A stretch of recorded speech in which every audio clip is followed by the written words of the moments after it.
everyone, and welcome to this week's WP Product Talk. If you're new here, I'm Katie Keith, CEO and co-founder at Barn2 Plugins, and normally I'm joined by my co-host Matt Cromwell from StellarWP and also co-founder of GiveWP, but unfortunately he's been called into an urgent meeting, so you've just got me today and also our guest who we will introduce in a minute. Our topic today is talking about thinking outside the box, unlocking the potential for new WordPress product ideas. And we're going to give lots of tips and sharing our experience on how to find great product ideas to make your business a success. And last week, we started a new thing on WP Product Talk where we're doing things a bit differently. And we're having another member of the WordPress community introduce our guest. So today, we're going to have Adam Silver from WP Kitchen Sink, who has very kindly offered to introduce our guest. I'm now going to show you a short video from Adam introducing the guest, and I will see you on the other side. Hi, I'm Adam Silver of Kitchen Sink WP and Concierge WP. I'm here to introduce today's WP Product Talk guest, Adi Spiac. Adi is the co-founder of Cozmoslabs, a WordPress company that focuses on building WordPress plugins that you can rely on. Those plugins include Profile Builder, paid membership subscriptions, and most recently, the multilingual plugin TranslatePress. Starting back in 2009 with Profile Builder, they now have over 150,000 websites using their plugins. A fun little fact, I actually used that plugin for a not so popular site called backupspeaker.com. Yeah, I launched that back in March 2020, which was not the best idea in the time to launch something where a service where people get together in person. Pandemic and all. Anyway, now here's Adrian. Enjoy the show. Bye. Well, that's brilliant. Thank you very much, Adam, for the excellent introduction. That's a really great intro to Adrian. And hi, Adrian. Welcome and thanks for coming on. Hi, Katie, and hello, everyone. And thank you, Adam, as well. That was a great intro and a perfect name and family name pronunciation. So hats off to Adam. So, well, thank you so much for coming on to talk about how to come up with and make a success your new WordPress product ideas. I thought that you would be the perfect guest because you have multiple products in all different niches within WordPress. So I thought that would be perfect to talk about how you came up with the different ones and give people some advice. We always start off by talking about why we think it's such an important topic for WordPress product owners. So I will start by talking about why I think it's important. And for me, there are kind of two types of WordPress product business. There's one where you have one product that you put all your energies into, such as GiveWP, for example, which Matt would have talked about if he was on today. But at Barn2, we've always been the opposite. We have multiple products for WordPress and WooCommerce. And I really love that because it's kind of spreads our audience. Every time we release a new product, we get a bigger audience.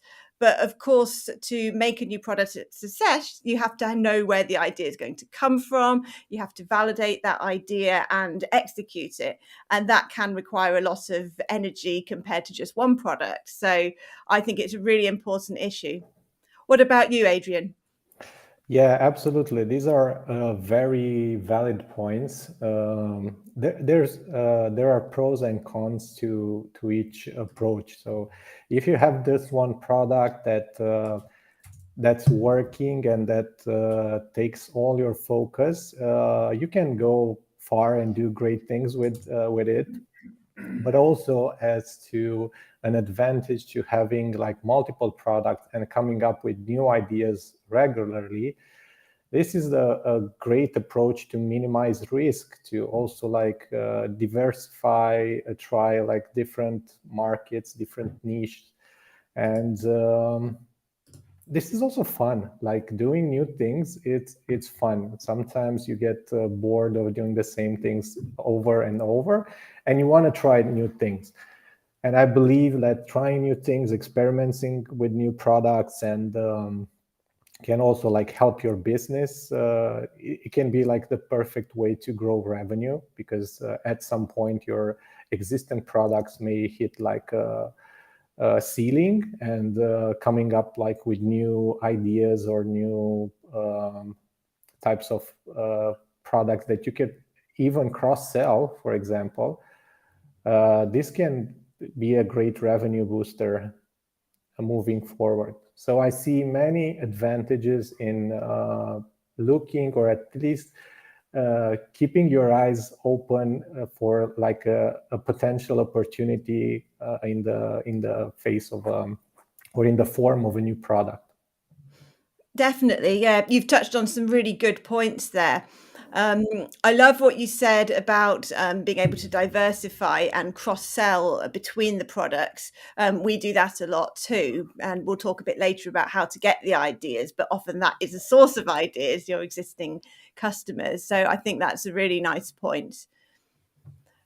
So should we talk a bit about where we get the ideas? Because your products, some of them are kind of connected and some of them are quite independent, aren't they? Like TranslatePress seems to be less connected than the others in a way. So how do you come up with the different ideas? Yeah, so we don't have that many products. We basically have a couple. We have some focused on communities and memberships over at Cozmoslabs, and we have a very popular translation plugin called TranslatePress. And the story behind the first product came basically. It was back in 2010 when we discovered WordPress, started consulting, working much more with WordPress, doing a lot of like custom development and consulting in WordPress, and also all the things that we faced, we started blogging about them on Cozmoslabs blog, and slowly started to build an audience there. So at one point, my colleague, Christian, wrote an article like detailing all the limitations of the current like WordPress registration system, how nice it would be like to have things like front-end registration forms and beautiful profiles, and keep users out of the WordPress backend, and just be able to build a community around your WordPress site. And this was one article that gained traction very fast and got a lot of comments, and it was, for I believe more than 2 years, one of our most popular and most read article. So when we saw that a lot of other people had the same issues, they were facing the same like frustrations and friction in terms of like customizing or creating a beautiful like user registration system, we decided to build something, and that was the first product. It's called Profile Builder. I believe it was, if not the first, one of the first WordPress user registration and profile plugin. So we launched pretty fast a free version on the WP.org repo. And also because of the popularity of the blog post, we managed to build like a beta testing list and have people like test our product, but also sign up for a premium version. So when we launched the premium version, which was, I believe, maybe a month later or something like that, it didn't take very long, and it wasn't very sophisticated, but we wanted to ship something quite fast. It had basically sales from day one, which was an amazing feeling, just to see that people were actually buying what we built.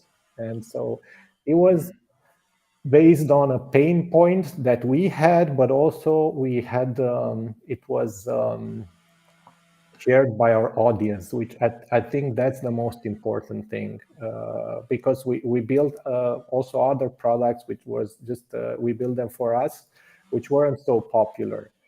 But Profile Builder, due to the fact that it came from a real pain point that was shared by a lot of people, which were in our audience, it turned out to be something that people wanted and people found really useful. Yeah. That's really interesting. So you blogged about various topics, and one of them kind of hit something with the audience that people were actively searching for. And I agree, it was a huge gap. And the amount of websites that you click lost password and you get taken to the WordPress lost password or login form, and you're like, no, this should be on the front end. I'm not an administrator or whatever. And so that was a real pain point that people that needed to be fixed. And so that's a really good way to come up with ideas. You're providing something of value to the community with your blog posts, and then that leads to a product idea, and then you validate it because you know people have the problem. Yes, absolutely. So basically this was more or less like try, then something hits the nail and becomes you found basically a real problem to solve and fix by creating a product. And this is the perfect scenario, and this is a great approach when trying to look for new product ideas, like to find some gaps in the market or to find some friction with existing solutions, or maybe find a way to create something that already has like different solutions, but you can do it better or easier. And so these would be like great approach to those. Or if you already have like a customer base, what we did and what I believe many WordPress product people do is just listen to your community, listen to your users, like existing customers, hear what they need and want. For example, with our paid member subscription plugin, the membership plugin, the idea for it also came from our profile builder users, which were looking for a simple way to have people like have their users pay to be able to like register or create a profile on a type of like any type of community website. So they needed payments. And we had the options either to create like an add-on, like a product add-on to profile builder, but we decided like to let's create like a fully featured like membership plugin and offer it, make it super compatible with profile builder, and offer it like on top of like offer it to existing users, but also like try to reach other types of users as well. Yeah, so which makes sense for that use case, because you can see how closely connected they are. And I can totally imagine that people that were using the profile builder features to allow users to create profiles, which are and different fields and everything, and the login side of things, would then be asking you, yeah, but how do I do the rest? How do I take payment? How do I make a membership area? But I also completely understand why you decided to make it a separate plugin, because membership plugins, that is a standalone thing as well. And so that makes sense. It's a bit like when we have customers for an existing product who are asking for a particular feature. Sometimes we add it to the plugin. Other times we're like, actually, no, this is a separate plugin that should integrate. For example, our WooCommerce product table plugin. A few years ago, we were getting loads of people asking for quick view buttons in the product table, which would open a light box with more product information. And we decided that even though they were asking for it as a feature, it was a standalone plugin, because quick view buttons have their own place, even if you're not using product tables on the default shop page layout or something like that. So we released our WooCommerce Quick View Pro plugin as an integration, but it's not an add-on of product table or anything. It's a totally standalone plugin. So we get people using it alone or the two together. So that's quite similar. Whereas, of course, other feature requests are not new product ideas. They're just either features or add-ons that are really integral to the first product, aren't they? Yeah, absolutely. Yes, and these are like different types of like scenarios. One where you can like you write something and it becomes popular, and then you figure out a problem. Then you listen to your customers and you figure out if it's a real like a separate product or it should be like a feature. There's also like the case with our multilingual plugin, for example, TranslatePress, where there were because people think, okay, new product ideas needs to be something new, something that nobody did, something that's unique, that's groundbreaking. But that's most of the time that's not the case, and it shouldn't be the case. That you should figure out, even if it's like a very crowded market, how the translation plugins market was super crowded. There were already, when we launched, there were already super popular solutions.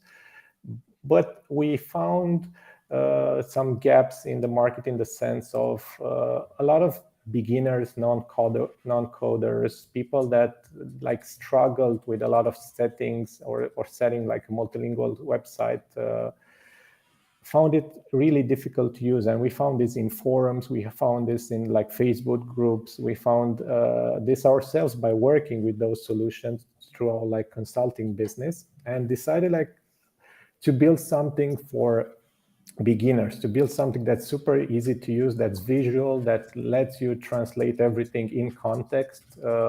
So you don't have to go to setting pages to translate the text that actually appears on the front of your website. And when you look at a piece of text, you have no idea where that text is located and how would you best translate it. So that's also an option, to look at the current solutions, to analyze, see if people are frustrated with some of the current solutions, and if there's something you can do about that. That can also be a great way to tackle new product ideas. Yeah, I think that's brilliant what you did with TranslatePress, because you're right, the previous solutions at the time were incredibly complex, and everybody knew that they were very difficult to use and everything.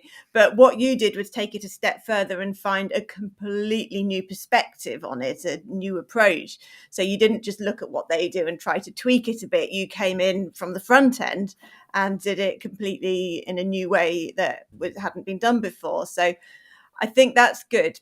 I'm interested in how much of a departure that was for you, because your other plugins were, which I think were all pre-TranslatePress, weren't they? Yes. Are all Yes. kind of in the same field. With translations, that was taking you in a completely new direction. Yes, that was definitely getting us out of our comfort zone, and it was also pushing us to. We had to believe a lot in the. Let me just try to, because the spring is already here, so which is, and the sun is setting beautifully. Yeah, so we believed very much in TranslatePress and its capacity to become a player in the multilingual market. That's why we put a lot of it. It wasn't easy like to grow it from scratch in this like overcrowded market, which we can get into later. But because we really believe that it's actually easier, it's actually better, it will help a lot of people because of the way it works. All this confidence helped us like keep the course and keep developing and putting resources into it, and it paid out in the end. But it is completely different, and it was something completely different. But I'm happy that we made this because it was like maybe a risky move, but also something that could have paid important dividends along the line, like down the line. True. And to pick up on something you said near the beginning, I agree that it does keep you motivated to have multiple products. Like I know some product owners that sometimes feel a bit kind of burnt out because they've been doing the same thing for so long. But I don't really feel that I've been doing the same thing for a long time, because it's different products and the things I'm working on now are different, finding new markets. So it's kind of like reinventing your business when you come up with a new product, isn't it, in many ways? So I think that's quite motivational. Yes, and it's a great exercise to like continue to go through that process of like launching a new product, building a new product, marketing a new product. Like all that skills are great to like do them over and over again, because I believe you get better at it. I believe you learn different things every time. I believe that having like multiple products helps you like look at things from different angles, like see, even understand the characteristics of each customer type, of each like type of request. You even pricing wise, you learn a lot from different products. Some you can price at a certain price point due to its their target audience, others you cannot. So I find all of this really interesting, and I believe the only downside is on focus, that you like shifting focus on all these on multiple products can cause some energy drain sometimes. So it's and good, capacity drain as well. and capacity drains, Yeah. right? I do worry about that quite a lot, that I think for my most successful products, if I put as much effort into them as my friends who have companies that just have one product, then if each of those had that resource, how successful would we be? So I do feel kind of torn in multiple directions. So yes, you get the economies of scale from having multiple products. Like we have a really long product launch checklist, which we add to every time, as you just said, about learning. So that's really good that we can keep learning and making each launch more successful. But I do worry about being spread more thin over time. And so I wonder how big we could be. If sometimes I think that the goal should be to put the same resources into each product as other companies would put into one, but that's not necessarily easy, of course.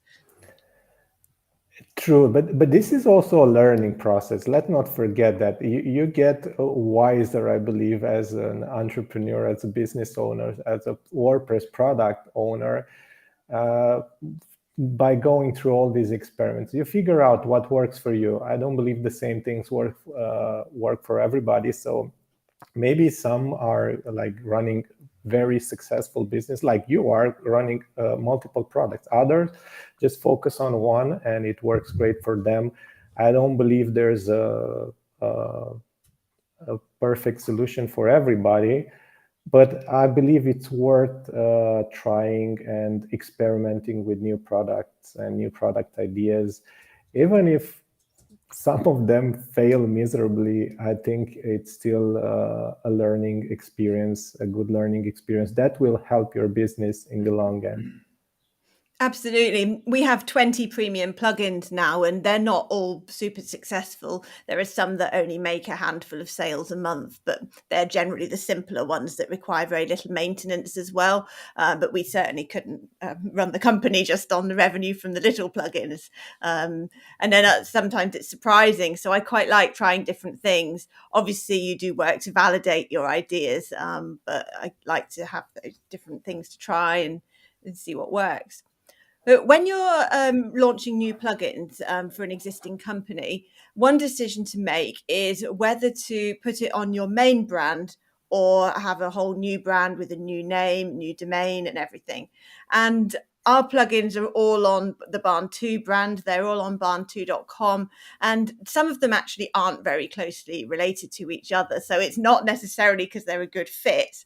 Like we have one plugin for easy digital downloads, like 4 that are just WordPress, and Yeah, then the rest we're using e-commerce. that one, and I was Excellent. thinking the same thing. Yes, the EU VAT one, right? That one, yeah, EU yeah. VAT. So that doesn't fit with anything. We only built it because we needed it. So we scratched our own itch there, and the existing plugins didn't meet our needs for meeting European VAT law. So we built one and launched it. That's actually an example of one of our lowest sellers, but people within the WordPress community really like it because it's sort of really good for selling plugins, and it's all digital products, and we keep maintaining it as much as anything because we use it as well as lots of our friends within the WordPress community. But that's not a particularly well validated product idea because the market is too small. And yeah, so that's an example of the other side. Yeah, well, I'm very happy with that plugin, and we use it on both websites, just so you know.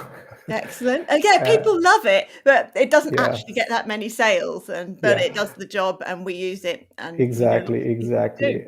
And Yeah. regarding like launching like a new brand for each product, or like keeping it under an umbrella,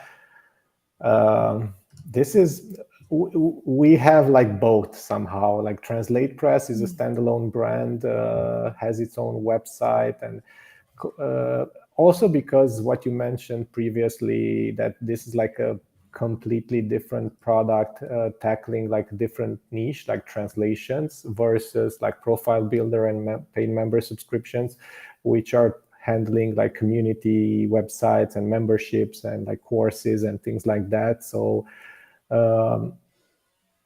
we try to separate them in that sense, and I believe it depends on how big of an audience and how big of a reach you think a product might have. If it would make sense like to have like a separate website, and you would need like all the marketing, like content marketing, to build everything from scratch can be tough and might not be worth it. So it's not always a good idea like to just spin a completely separate brand, and it's most of the times a good idea to use what you have, your current audience, traffic, and so on, and maybe like cross sell, or use the success of current products to promote new ones. Yeah, I think you've done very well, because it was a bold move to create a new domain for TranslatePress, but actually it's got really good authority, and you've really built that up as a successful standalone domain. And I noticed that you do cross promote it. TranslatePress features on the Cozmoslabs homepage, for example, even though it's on a separate website. So I think that's a good balance, and it's given it a whole brand. It can be a bit like sometimes you have it both on. How do you choose your T-shirt for WordCamps, for example? Do you put? But I'm trying to remember what you had on in Berlin. Was it Yeah. both? The good part is that you have multiple days and you have to change your T-shirt. So we have like, yeah, we had separate T-shirts. Like we had one day we wore Cozmoslabs, the other day TranslatePress, and so on. So, but yeah, that's one of the things or you can like put everything. Yeah.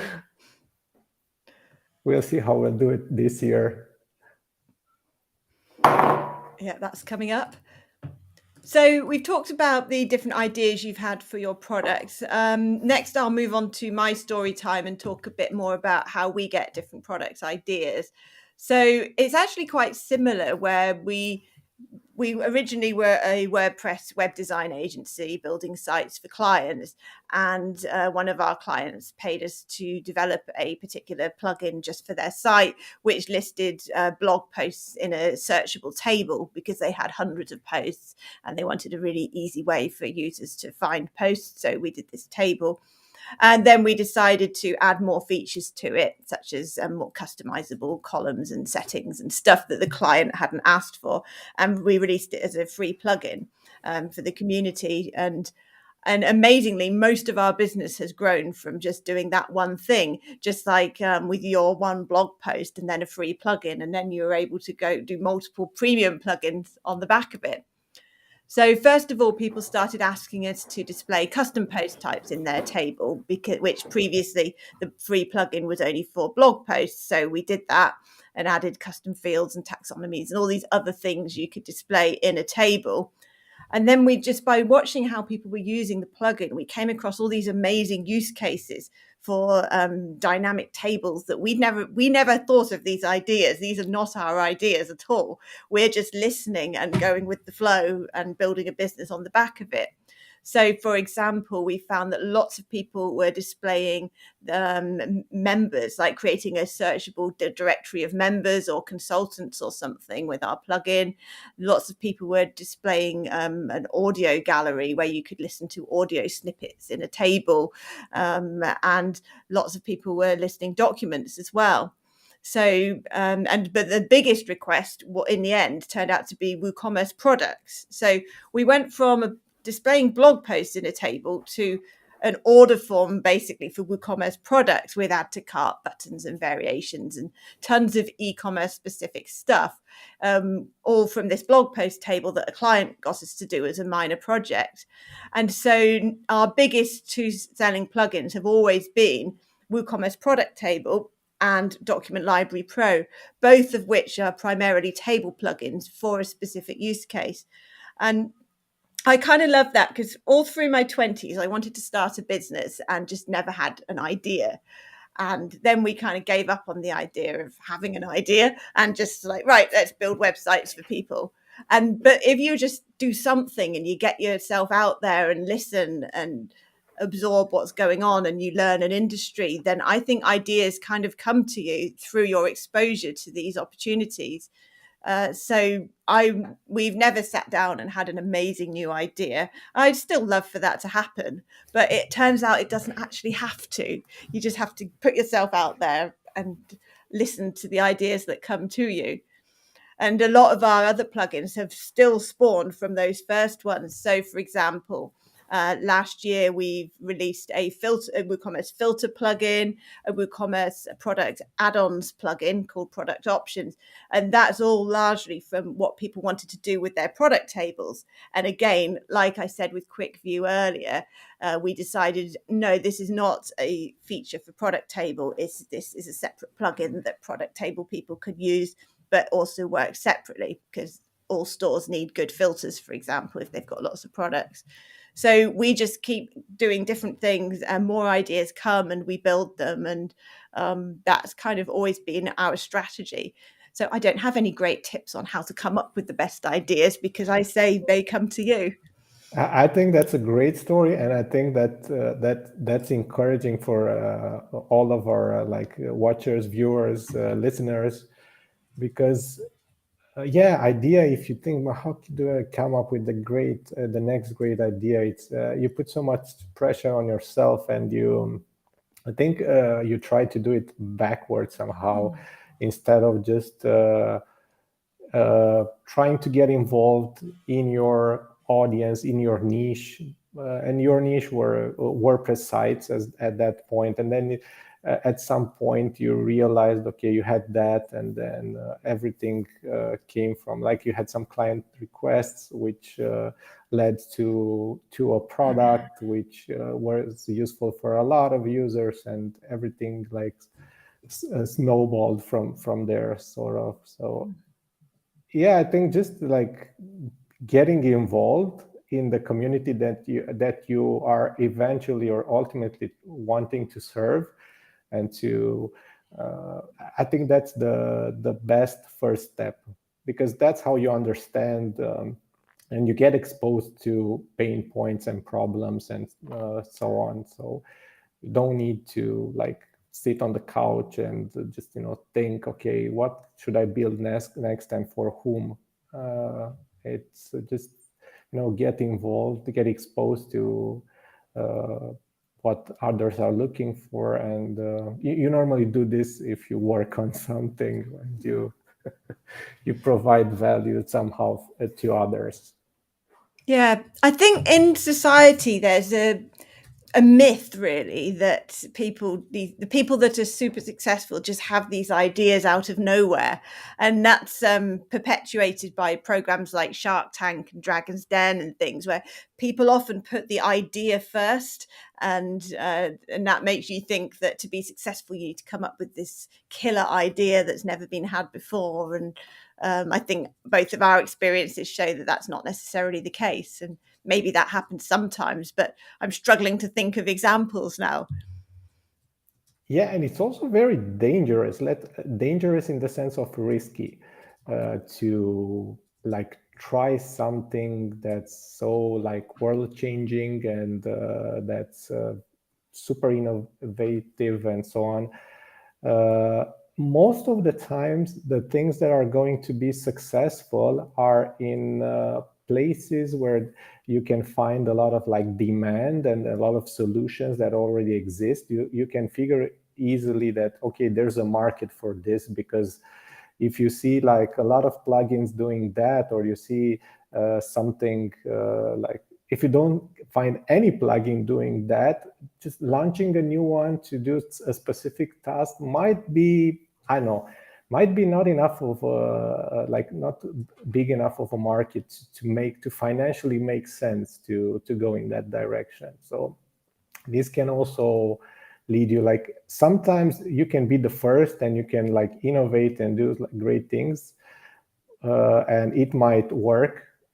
For us, it didn't. We never did that, to be honest. I mean, with Profile Builder, that was, I think, the closest to like being the first. But most of the times, I don't believe it actually works out. And the winners are the ones who come like second or third and polish everything and make it better. And people realize, oh, this is actually something I need. And or the need is created somehow in that market. Well, linked to that, let's talk a bit about validating ideas before we close. So how do you check that an idea has actually got the market? For example, with TranslatePress, you knew it was a big area and there was a gap, but there were also quite a lot of competitors. So did you have any evidence it would be successful? And how did you validate that idea? Yeah, I think you should also, like, we also went on intuition a little bit here. So we knew our solution will be simpler. We knew there was a big market for it. What we didn't knew is how are we going to compete against all these like bigger, much more established solutions. That was the thing we didn't know. We had a plan, but we didn't know how long it would take and if it would work out exactly as we planned. But because we had faith in the product, we stayed the course. And as I mentioned, I mean, I think this was the recipe for why it worked out in the end. Yeah, that's really interesting. Yeah. We to do something similar. It's partly through our knowledge of the industry that we validate ideas, and partly through intuition and so on. Sometimes if you are coming up with an idea on the back of an existing product, you at least know that your existing customers are a captive audience who might be interested as well. So that helps. But I must admit, I'm not an expert in market research and all the things that we probably should be doing to validate our ideas. So there is a whole other area that you can do into that, isn't there, where you really get that evidence beforehand, which I just get the plugin out there and market it, and hopefully that's enough, which probably isn't the best way. Well, because you already have like a big user base and you already get exposed to a lot of like feature requests or things that, you know, they want differently, or would it be nice to have that. I believe you as well. I mean, we also track all of these. We discuss them. We see which one makes sense to have like as a new product or as an add-on or as something that you could maybe cross-sell. So this is a very good source of new product ideas. But you can also just look at all these like online community. You have WP forums, WP org forums. You have like Facebook groups for a lot of popular tools. You have a lot of like resources, online resources, which you can scan to figure out recurring issues or where there's friction. And maybe by doing this, you find a real pain that your potential users have, and you can also come up with a fix for it in the form of a product. So these two approaches, I believe they're super healthy. The more like established, as you said, like the market research one, this is sort of a market research, but it's like on a smaller scale and a smaller segment. But it might work out really, really well. And also something else that I've thought about was like, and we're trying to do is when coming up like with a new product idea, see if there's any way you could like position yourself in alignment with the industry trends or with the your niche trends, like the WordPress trends, and where you think WordPress is going and what's the direction. So you don't want to build something that's going to be obsolete in 1 year or something like along those lines. There's always that risk. You never know exactly, but it's better if now you have like a huge AI trend that can also bring a lot of opportunity, and it's also all over the place with the current like products and solutions that appear, and probably most of them won't be successful. But those that will, I believe, have like a huge advantage because they launched like somehow early, and they were like early adopters. You're right. AI is the place to be looking for ideas at the moment. I do worry it's going to get saturated very quickly, and a few big players will dominate everything. And we're waiting to see how the dust settles really on that. But that's definitely somewhere to be thinking. When I find myself trying to have an idea, that's usually a bad thing. But I admit I have thought like, oh, AI, we should be doing something in that. Where's an idea? And which I think is the wrong way round, as we've discussed. So need to resist that urge unless you've in that space and you're seeing genuine gaps that other people might have not spotted, or it's your specialism or something like that.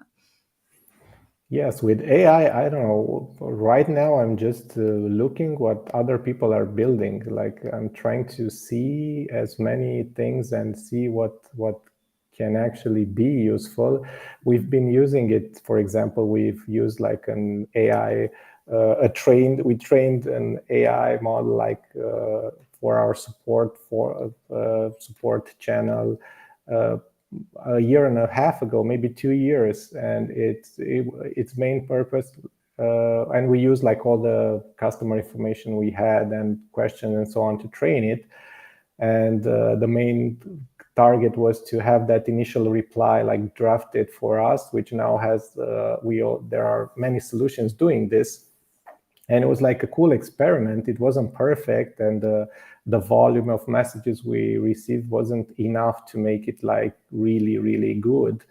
But it was an experiment, and I believe, you should like keep experimenting and also trying like current solutions, because you may use something and realize, oh, this could be like a nice addition to our product, or we could do something similar with our product base, and so on. Yeah. So do you still use that to draft your support responses? No, we stopped. It didn't. It didn't serve its purpose in the end. We figured but I think right now we're gonna try one of those services that I mentioned to see how that goes, and to see if that could be better or is better. Yeah, like DocSpot is about to launch Help Scout integration. Exactly. Yes, that's one of the one that we're looking. We also have like a lot of like automatizations and so on support, for example, that we're trying to, and we already integrated. So that's something you could maybe not just for new products, but you could use AI, for example, or other like new ideas to optimize like other parts of your business. And maybe that can also lead to some product optimizations or new product ideas. Yeah, a lot of people are using, we should have said that really, but I haven't done it. A lot of people are using AI for new product ideas, and you see like Twitter experiments and things. I asked AI what WordPress plugin I should build and bring to market. And so that's another way. Although I would say at least guide it in an area that you specialize in rather than just any plugin, because if you're already in somewhere and passionate about it, it's likely to be more successful. So I probably wouldn't give it a totally blank piece of paper. So let's move on to the final part of the podcast, which is what's your best advice for new plugin shop owners?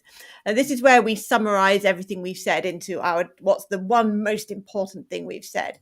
And for me, the top tip I would give is to get yourself out there into the community, whether it's products, services, it doesn't matter, because that is when you will be exposed to the wealth of information and opportunities and gaps and pain points. And that is where your ideas will organically come from. And that will be in the area you're interested in and specialize in as well. So they're likely to be better ideas than if you sit in your armchair thinking with a blank piece of paper in front of you, what's a product idea I could create? So my advice is to get yourself out there. What about you? Yeah, absolutely. I fully agree. This is like probably the most important advice that we could give like to new plugin owners or people looking like for a new product idea. Just put yourself out there, try things, experiment things. I would add the finding a pain point, like know your community, know the community that you're trying to serve.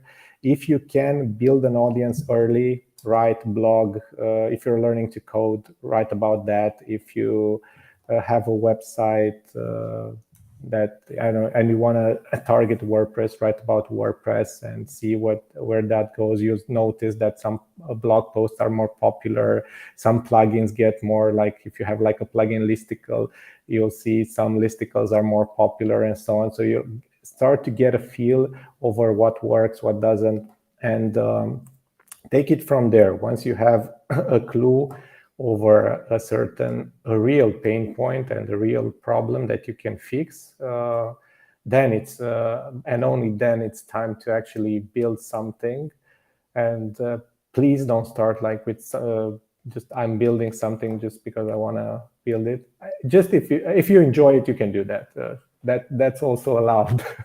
But there's a chance that it might fail, so you might take that chance. But if in the case that you start with an audience, start with a real pain point, and then also like market the product to that audience that you already created, things will be much easier, and the product's chances of turning into a success like increases. Definitely, totally agree. So that wraps us up. Well, thank you very much, Adrian, for coming on the show. That's been fascinating, and you shared so much interesting, useful, actionable information for everybody. Thanks also to Adam from WP Kitchen Sink for the amazing intro. That was great. And if you enjoyed this podcast, hit like, subscribe, and all the usual things. And we will see you next week, which is about a different topic.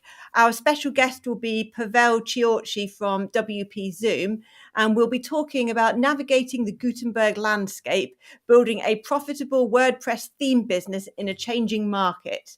That's a mouthful, but it's also a very important topic because Gutenberg is obviously changing everything, and theme shops are having to really rethink, almost on an existential level, how they will keep relevant and ahead and offer something with the existence of Gutenberg. So I'm really looking forward to that. Thank you, everybody, for watching. Great. Yeah. Yes, thank you, Katie. I had a blast, and thank you for the invite. And looking forward to the next episode. Yeah, excellent. Well, see everybody next week. Thanks a lot, and bye.